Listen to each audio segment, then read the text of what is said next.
Duta Besar Korea untuk Republik Indonesia, Saudara Park Sudyok. Gubernur Banten, Saudara Andra Soni. Gagal juga kok. Bisa juga jadi gubernur. Yang benar ya, jadi gubernur apa tuh? Wali Kota Cilegon, Saudara Robin Sar. Yang saya hormati para tokoh agama, tokoh masyarakat Banten, Cilegon, para pegawai PT Lotte Chemical Indonesia, seluruh hadirin dan rekan-rekan pers media yang hadir di peresmian Lotte Chemical Indonesia.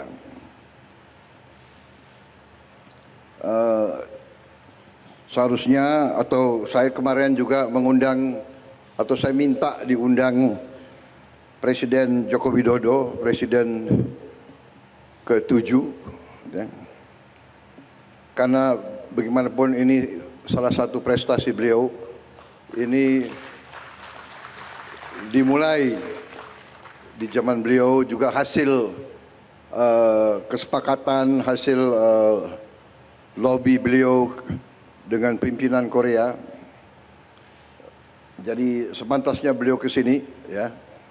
Hanya beliau minta maaf, beliau telepon saya, beliau belum bisa hadir, dan saya juga sampaikan kita maklumi, ya.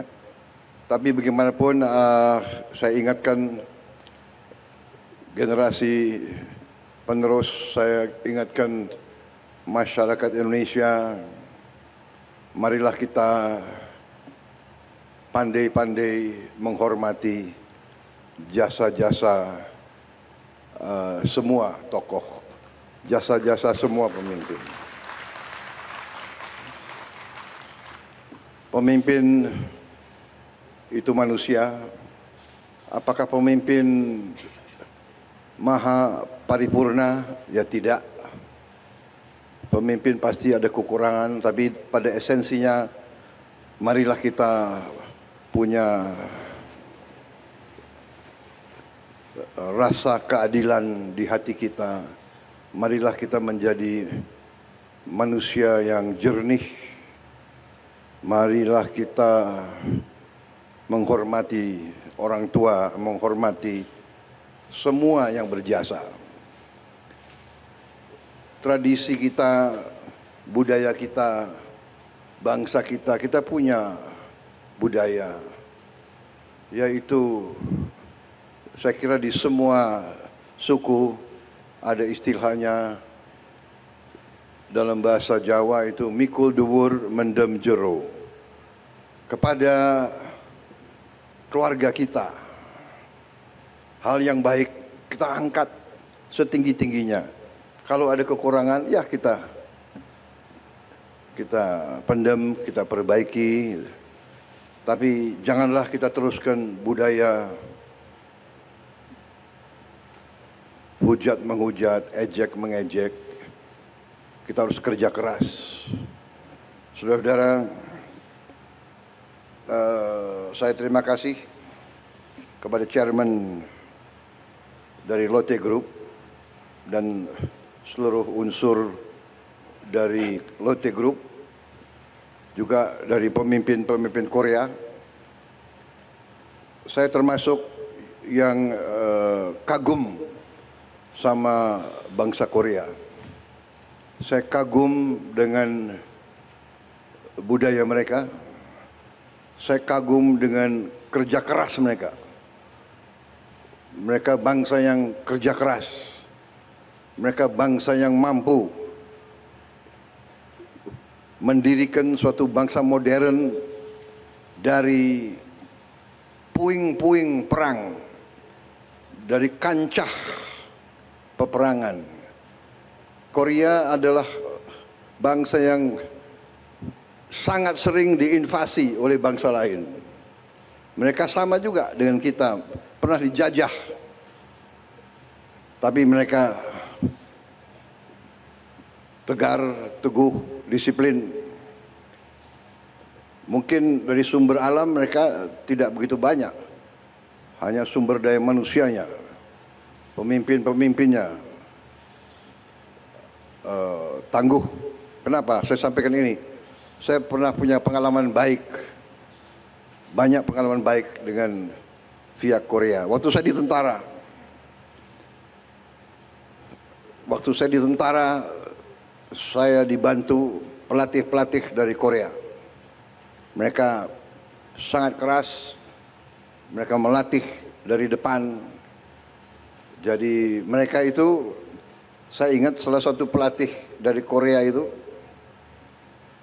dia orang Korea, pelatih judo, melatih tim saya di Kopassus dulu. Menjelang hari Natal,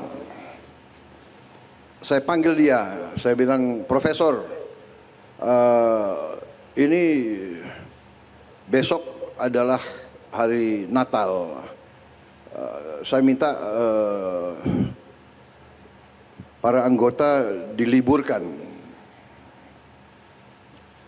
Dia bilang, "Tidak bisa, Jenderal. Harus latihan. Loh, ini hari Natal.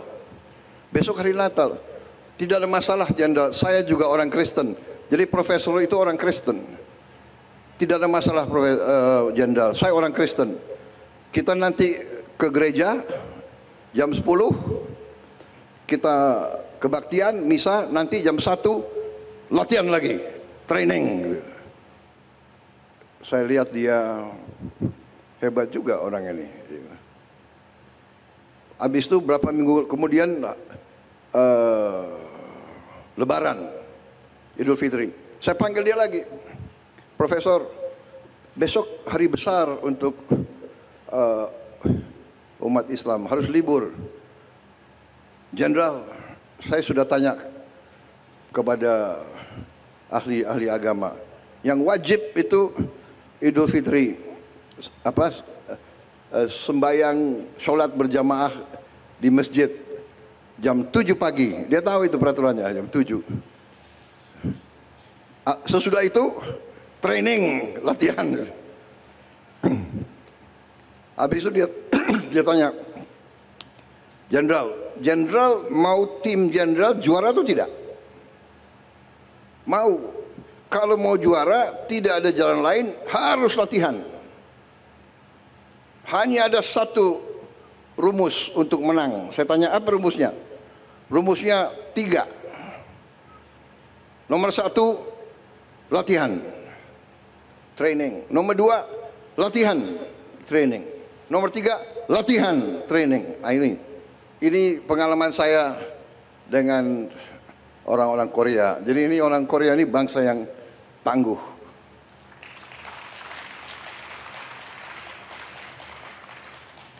Bangsa yang tangguh. Jadi kalau negosiasi sama orang Korea tidak gampang. Ya, jadi boleh juga kalau orang Korea kita kirim orang Papua. Nah, jadi mereka bangsa yang tangguh. Ya. Jelajahi cara baru mendapatkan informasi. Download Metro TV Extend sekarang.